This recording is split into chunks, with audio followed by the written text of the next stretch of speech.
Now it's time to hear the stories of Utes in their own words. This is Utes Insider presented by Pepsi. Here's your host, Mike Legasholt. Hi, everyone. Welcome to the show, and it's being brought to you by Pepsi, the official soft drink of Utah athletics. Well, the final week of the college cross-country season is upon us. Utah having one of its best years ever this season. The Utes were the runner-up at the Pac-12 Championships on October 29th. That's their best finish ever. Utah right now ranked 7th in the country with NCAA's coming up on Saturday in Tallahassee, Florida. And one of the best reasons why it's been such a great year is fifth-year senior Bella Williams, the Digby, England native, joined the program back in 2017. She was named first-team All-Pac-12 back in 2019, the last time the Utes made NCAA's. This year, she placed 15th at the Pac-12 Championships as Utah had all 5 scoring runners in the top 16 at that event. But Bella came up biggest at regionals last weekend. A virus had been running through the program the last couple of weeks. Emily Vetters, who was 3rd at Pac-12 Championships, did not race at all last Friday. Kara Wolna, who was 7th at Pac-12's, raced but was just 23rd.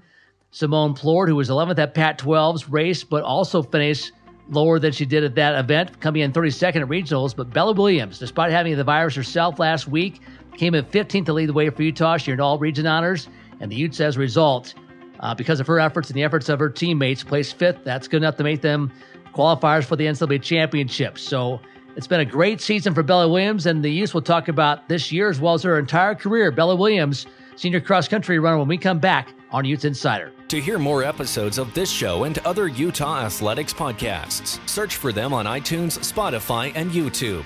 Now, back to more of Utes Insider presented by Pepsi. And welcome back to the show. It's being brought to you today by University of Utah Health, the official healthcare provider for the Utes and you. There's only one you. Be treated that way. Visit uvuhealth.org/Utes. Well, the Utah women's cross-country team is having a special season, ranked 7th in the country. They were the runner-ups at the Pac-12 Championships a few weeks ago. And joining us now on the phone, senior Bella Williams, a native of Digby, England, who's been one of their top runners throughout the season. Bella, thanks for hopping on Utes Insider. Yeah, of course. Thank you for having me again. It's a pleasure. You've had a great year, and Nationals coming up this Saturday. We'll talk about the season that has been, the season that will be hopefully ending in fine fashion for you this weekend. Let's talk about your background, first of all, Bella. I'm intrigued by this because you are from, as I said, Digby, England, and now foreign athletes are becoming more and more common in all of the collegiate sports, all divisions really, but still for you to come all the way from England to Utah to compete in college cross-country, how did that come about? Yeah, it's a little random, isn't it, when you put it like that? Especially Digby is a very, very small village in England, so it really is quite a difference. But it's not that random, really. I used to live in Las Vegas for a little bit, actually, when I was younger. Because of my dad's job, it just moved us there for 4 years. Okay. So once I was considering universities in England around 17, I just really knew that I wanted to try living again in another country. I just love living abroad, learning new cultures, languages, that kind of thing. So I thought, why not America again? Especially since I knew that running my sport would be a way to get there. So that's when I kind of knew I wanted to try and get back here. And I kind of sent off, or I was with an agency that sent off my portfolio to colleges here. And then just a lot of colleges reached out to me.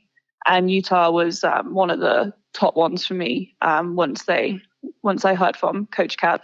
Just because I love the mountains. I knew Salt Lake a little bit. Yeah. So that was a big reason for me. That makes a lot of sense. How many years were you in the States the first time around? 4 years, from 7 to 11. Very good. So you got a good chance to check it out and remember what it was like. So your story makes complete sense now. So yeah. It's obviously worked out very well for you. So let's kind of talk about your career. You came here in the fall of 2017. And you had a redshirt year in 20, but other than that, you've been racing for the Utes. Now this is your 4th year in competition. You went to NCAA's with this team back in 19. We'll talk about that as well. But just talk about your progression as a runner, Bella, in terms of your growth from your freshman year to now as a 5th year. Just tell us how that has been for you. Yeah. Keyword there is definitely progression. Right. It's been quite a progression for me. When I first came here, even though I knew the culture a little bit, for example, I've never lived at altitude. That was a big shock.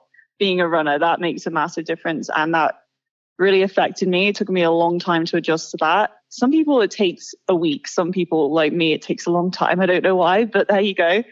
So my whole freshman year was really just learning to train up here. I didn't really see any results. It was a little bit of a struggle, but I am very fortunate that my coaches supported me and believed in me and saw the big picture. 5 or more years, kind of big picture. And I've had a few injuries, unfortunately, so I haven't raced every single season. I've had, I think my end of my freshman year, sophomore year, and then last spring. So that's why I've been able to be here for so long. And again, thanks to the support of my coaches. And yeah, we found a method of training for me that works up here with altitude and not getting injured. And now I love it. I love being up here, training on the trails and the mountains and at altitude. And yeah, it's a great challenge. I'm glad I did it. Yeah, obviously you mentioned you want to go to college in the United States and you had some choices. What was it about Utah in the program, the chance to compete and train at altitude? You mentioned was a little bit of a challenge for you, but you figured it out. And a lot of distance runners love to train at altitude. But for you to make the decision, what was it about Utah that made you say, hey, that's where I want to go? Oh, there were quite a few reasons, actually. The location was the first thing that came to mind because I already knew I liked the West Coast. I love the mountains. I used to do mountain running back in England internationally. So that was a big draw for me. Altitude was a draw. I didn't realize it would be that challenging at first, but the benefits of running at altitude are like non-negotiable in the running world. Like they're a fact. So I knew that would benefit me eventually. I really enjoyed talking to the coaches, Coach Kerp and the other coach we used to have who recruited me back at that time, 5 years ago now. I could tell that they were really good people who didn't just want me to only perform well, but liked me as a human being, which is something that is quite rare. And I really, really responded well to that. And the team, we've always had a really good team here. And I could tell that on the recruiting visit, just really supportive and friendly with each other. And yeah, so it ticks all the boxes for me. Well, it's worked out very well, as we mentioned. Your final year, and the Utes are off to the NCAAs, ranked 7th in the country. They'll compete this Saturday in Tallahassee, Florida.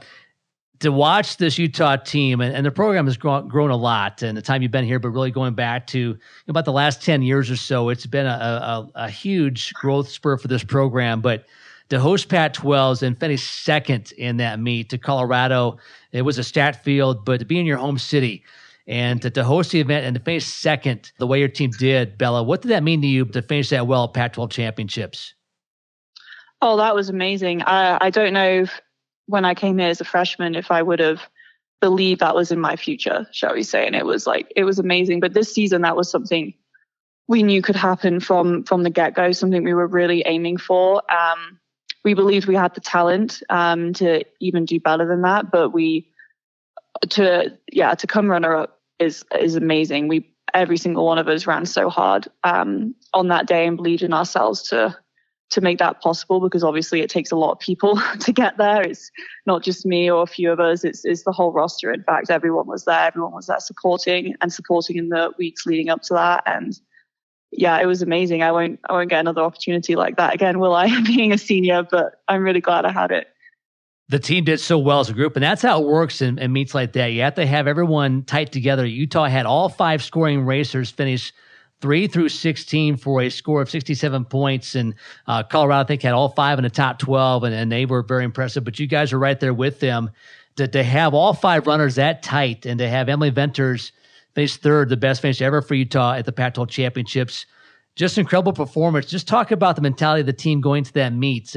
Did you think second place was possible, knowing the type of year you've had? Yes, yeah, we definitely believed in it. We believed in being right up there. So that's something we had talked about before, and there wasn't really any doubt amongst us. It was something that we definitely could do. We were going to do. We wanted to do it in front of all the people who were there supporting us. It's a rare opportunity where you have friends and family, and you don't get that very often in collegiate cross country, obviously, competing all over the country and having so many teammates from all over the place. So it's something we really wanted to do for everyone. But yeah, we really believed it. And like you said, it's because of how deep we feel our team is this year, not solely because we have a few people who can be really up there. It's the whole team, and everyone believes in each other. And, even if you're not having maybe your best day, because we have so much talent, someone else is going to be having their best day. So yeah, we really went for that. You're one of the more veteran runners, Bella, on this team, but you finished 15th. You had 3 Utes in front of you, including Emily Venters, who, as I mentioned, finished 3rd in that race. You also had Utah finishing 7th and 11th in front of you and 16th behind you. Let's talk about Emily Venters a little bit. An individual who, again, top 5, 3rd place, was highest finish ever for Utah at the Pac-12 Championships. Just talk about her as well as Kara Wolna, who was Utah's number 2 finisher, coming in 7th at Pac-12s. Yeah, I was so happy for those 2 teammates you just mentioned. They had amazing runs. Yeah, Emily, never really had any doubt about that. She is really talented, really amazing. Probably one of the best training partners I've ever had the privilege of working out with. I really believe she's making me better as a runner and as a person in workouts. So I was thrilled for her, and she thoroughly deserved it. I obviously believe she can do even better. And then Cara, yeah, so I've been with Cara since day one. We were roomies freshman year, and so she's like probably my best friend here. I've just known her for so long, and she so deserved that. She's the type of person who doesn't quite believe in herself all the time, and I have to shake her. So I'm so glad that she had something that validates what I've been telling her for so long, So yeah, that was amazing for those 2. They definitely deserved it. They ran really well. As we know, Bella, things in sports aren't always perfect. You can't compete on paper, otherwise it'd be a lot easier to predict, but you had a little bit of a bout with the cold going around the program last week. I know Kyle Kepler was concerned early in the week who was going to be available. So as it turned out, Emily Venters, who placed 3rd at Pac-12, did not race at all at regionals last weekend. Simone was 32nd, and she was definitely off the pace. But you guys, even with the sickness going around, did what you had to. You placed 5th at the regionals, good enough to make nationals. Just talk about the adversity your team dealt with last week, and again, did just enough to make nationals coming up this weekend. Yeah. The last couple of weeks were definitely not ideal. But at least it was the last 2 weeks and not this week coming up. Yeah, we had a couple of girls, including Simone, who at the very end of the week before last or the beginning of this week came down with a cold, and then Emily and I came down with it this week. And we didn't know exactly who was racing because everyone was a bit all over the place until Friday morning. But then the girls who were the healthiest on the day were obviously the ones running. And it wasn't the perfect team, perfect build-up, but it's not a day where you have to perform your best. It's a day where you have to get the job done, as you said. And even with all those doubts and less than perfect builder, we knew we could do what we had to do. That's all we had to do. Nothing more, nothing less. Just do what we had to do, and we did that. Yeah, so many times once you make NCAAs, it's just about surviving and advancing. We see it all the time in basketball and some other tournaments where you don't have to be your best necessarily early on. You just got to get through and make it to the next round, which you guys have done as you earned a berth in the National Championships this Saturday coming up in Tallahassee, Florida. The race takes place at 8:20 a.m. Mountain Time. It's broadcast on ESPNU. I know you were a part of the NCAA group back in 2019, Bella. Good finish for the Utes that year, but I think you guys feel like maybe this year, chance now for a top 10, top 8 finish. Hopefully the sickness has sort of run its course through the program. Just your outlook on how this team could do at the National Championships coming up this Saturday. We're incredibly excited. I am not going to put a number on what we're thinking about yet. We'll just wait. You'll have to wait and see. But we are very confident, and we expect and believe in ourselves to do really well at nationals. We love that course. We've already run there this year. It's a beautiful course, actually, probably one of the prettiest I've ever run at in this country. And the conditions suit us. It's sea level. We have quite a lot of girls from sea level, so it suits us a bit better. It's a little bit hilly, not too hilly, nice and warm in Florida. So we're really looking forward to it. And it's the last one. It's the very last one for a bunch of us. So, we're all going to run for those girls who aren't going to be able to do this again in collegiate cross country. So your last chance, as you said, Utah placed 16th at the National Championships in 2019. That's the best in program history. Again, you ranked 7th, a chance to better that and be really, in terms of the big check marks, Pac-12 runner-up, top 10 finish at nationals, to be the best cross country team in school history for you as a senior, as a fifth-year senior, to be a part of something like that and have it in front of you. Have you thought about this team's place in Utah history as you enter this week? Yeah, I mean, probably not as much as what you've just told me, but yeah, no, it's a really special thing to be a part of. More than, yes, it is results-wise the best that Utah has ever had, but it's the most fun team I've ever been a part of, which is a little surprising since there were so many new people here. You don't know exactly how that dynamic will go down until it happens. It was so new. But we have a lot of older, more experienced people, and they all share their own insight, but we're just so supportive of each other and just are working on enjoying the process. So we're less, it's more about the process rather than the races, I would say. So that's really the best thing this year as a senior that I've enjoyed, just enjoying each day to day as much as I ever have done. But yeah, very excited to race with them in nationals and hopefully have another best finish ever for the school. That would be a wonderful thing to go out with for my last cross country. And yeah, I believe it's possible. I hope it's possible. And yeah, it'll take all of us to do it, but I know we can do it. Visiting with Bella Williams, a fifth-year senior for the Utah cross country team, who's off to the national championships in Tallahassee this weekend. You know, Bella, I was at the Pac-12 Championships, and it had been a while since I've been to a big-time cross-country race. And to see the carnage at the finish line, to put it bluntly, was pretty amazing. And to describe to people, if you can, Bella, what it's like to run a race like that. I mean, obviously, you want to have your best time, but it's on the line. You want to score high. This isn't just a regular season meet where you want to do well. This is a chance to win a championship, to place high as an individual and for your team, and to see people come across the line just spent. Some had a hard time getting across, and to watch some of them need medical attention just from overextending themselves. It was amazing just to watch the effort put forth and the sacrifice athletes paid that day at Pac-12s when they completed the race. It was pretty amazing to see people give it to that extent. Just talk about, Bella, the mindset going into a race like that, to know it's going to be a long race, but it moves quickly, and to just know, I've got to spill it here. How do you get yourself mentally prepared to do that? Yeah, it's rather different from a lot of other sports. Well, the other aerobic-based sports would be able to understand me, but yeah, when we go into our competitions, it's basically as bad as you can make yourself feel, really, isn't it? How much you can cope with the pain, because you don't finish the race or the competition feeling good. You've entirely spent yourself. It's very strange, but yeah.